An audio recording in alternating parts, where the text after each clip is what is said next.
લોકસભાની ચૂંટણી પહેલા રાજીનામાનો દોર શરૂ થયો છે। પૂરજોશમાં પક્ષ પલટાની મોસમ ચાલી રહી છે, ત્યારે ચૂંટણી પહેલા ગુજરાત કોંગ્રેસને વધુ એક ઝટકો લાગ્યો છે। કોંગ્રેસમાંથી કરણસિંહ તોમરે રાજીનામું આપી દીધું છે। કોંગ્રેસમાંથી રાજીનામું આપ્યા બાદ કરણસિંહ તોમરે ભાજપ પ્રદેશ પ્રમુખ સી.આર. પાટીલ સાથે પણ મુલાકાત કરી છે, જેથી કરણસિંહ ટૂંક સમયમાં જ ભાજપમાં જોડાઈ શકે છે।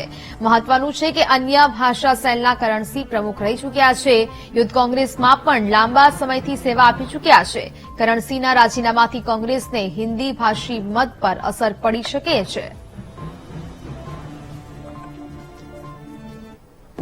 જય માતાજી સાથી મિત્રો, જે રીતે આપણા દેશના વડાપ્રધાન શ્રી નરેન્દ્રભાઈ મોદી સાહેબ ભારત વર્ષ માટે જે એમની વિચારધારા છે, હિન્દુત્વ માટેના એમના જે પ્રયાસો છે, દેશના વિકાસ માટે જે એમના કાયમ એમના જે વિચારો હોય છે, અને યુવાનો માટે સતત ચિંતા કરતા હોય, મહિલાઓ માટે ચિંતા કરતા હોય, વિદ્યાર્થીઓ માટે ચિંતા કરતા હોય, અને દેશની જે વિકાસ ગાથા જે એમને ચલાવી છે, એમની આ બધી વાતોથી હું પ્રભાવિત થઈ ભારતીય જનતા પાર્ટીમાં જોડાઈ રહ્યો છું।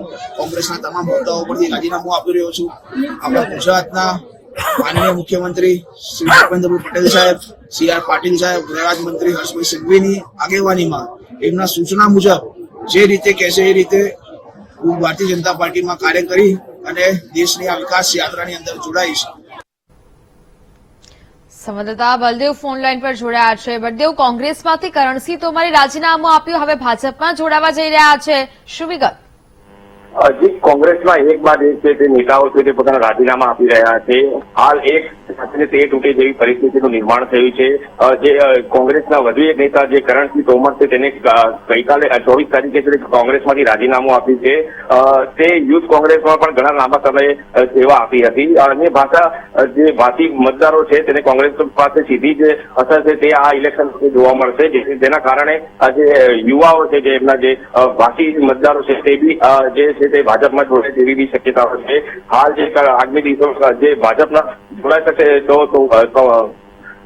કરણસિંહ તોમર છે તે જોડાશે। તોમર પરિવાર છે તે વર્ષોથી કોંગ્રેસ સાથે જોડાયેલો છે। ગુજરાતમાં વસતા હિન્દી જે ભાષીઓ છે તેના ઉપર તેમની જે પકડ છે તે ઘણા વર્ષોથી જે મજબૂત રહી છે। હાલ જે છે તે ટૂંક સમયમાં છે તે ભાજપમાં જોડાય તેવી પણ શક્યતાઓ છે। જી બિલકુલ બળદેવ, જાણકારી બદલ આભાર।